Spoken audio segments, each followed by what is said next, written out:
Men Ikromova Zuhro Niyozxo'ja mahallasida istiqomat qilaman. İşsizligim tufayli ayollar daftariga kiritildim. Ayollar daftariga kiritilgandan so'ng qiziqishim tikuvchilik bo'lgani uchun xotin-qizlar tadbirkorlik markaziga 3 oy o'qib, sertifikat olib, subsidiya asosida mashinka oldim.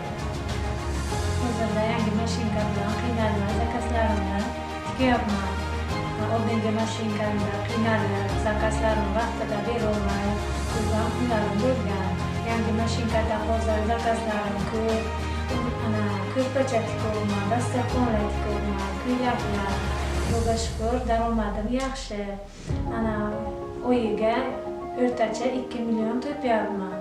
Buning uchun prezidentimizga xotin-qizlarga berayotgan e'tiborlari uchun minnatdorchilik bildiraman.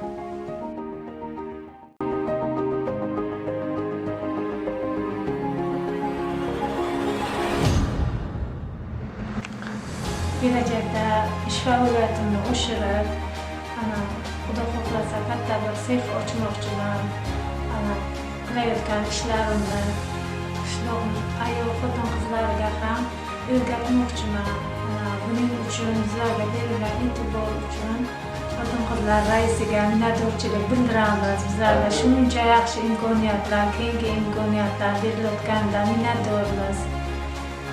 Prezidentimizga rahmat.